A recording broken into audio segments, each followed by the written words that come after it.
ഹരേ കൃഷ്ണ.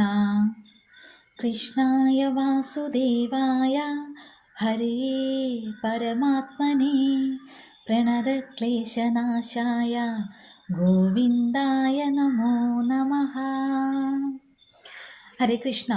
നമുക്കെല്ലാവർക്കും അറിയാം, വേദവ്യാസം മഹർഷി, ഭഗവാന്റെ തന്നെ അംശാവതാരമായ വേദവ്യാസ മഹർഷി രചിച്ച ശ്രീമദ് മഹാഭാഗവതം 18,000 ശ്ലോകങ്ങൾ കൊണ്ട് 12 സ്കന്ധങ്ങളിലായി 335 അധ്യായങ്ങളിലായി രചിച്ചിരിക്കുന്നു. ശ്രീ ശുക ബ്രഹ്മർഷി മഹാരാജാവായ പരീക്ഷത്തിന് 7 ദിവസം കൊണ്ട് ഉപദേശിച്ച ശ്രീമദ് മഹാഭാഗവതം. എന്നാൽ ആ മഹാഭാഗവതത്തിൻ്റെ തന്നെ ഒരു സംഗ്രഹമാണ് മേൽപ്പത്തൂർ നാരായണ ഭട്ടതിരിപ്പാട് നാരായണീയം എന്ന മഹത് ഗ്രന്ഥത്തിൽ ഉൾപ്പെടുത്തിയിരിക്കുന്നത്. അദ്ദേഹം ഭഗവാന്റെ തന്നെ ഭക്തനായിരുന്നു.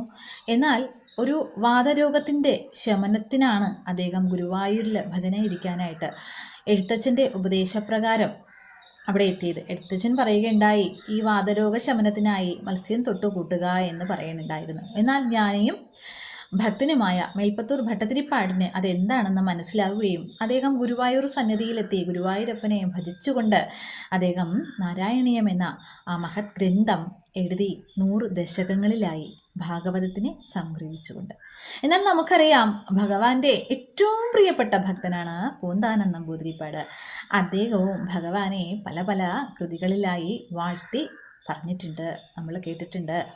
അപ്പോൾ അതിൽ ഈ നാരായണീയം, അതായത് 100 ദശകങ്ങളിലാണ് എങ്കിൽ മഹാഭാഗവതം 12 സ്കന്ധങ്ങളിലാണെങ്കിൽ അതിൽ ദശമസ്കന്ധത്തിലാണ് കൃഷ്ണാവതാരത്തെക്കുറിച്ചും ഭഗവാന്റെ ലീലകളെക്കുറിച്ചും ഭഗവാനെക്കുറിച്ചും എല്ലാം പറയുന്നത്.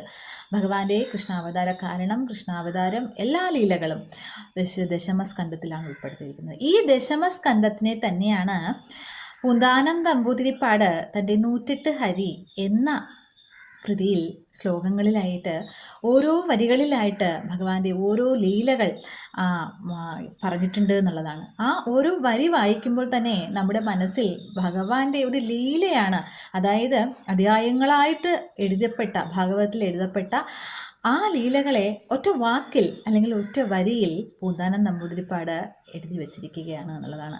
അത്രയും ഭക്തനാണ്. മനസ്സിൽ ഭക്തി നിറഞ്ഞ് ഹൃദയത്തിൽ നിന്ന് ഒഴുകുമ്പോഴാണ് ഭഗവാനെക്കുറിച്ച് പറയുവാനും ഭഗവാനെ കീർത്തിക്കാനും ഭഗവാനെക്കുറിച്ച് എഴുതുവാനും എല്ലാം ഭക്തർക്ക് തോന്നുന്നത്, അല്ലേ?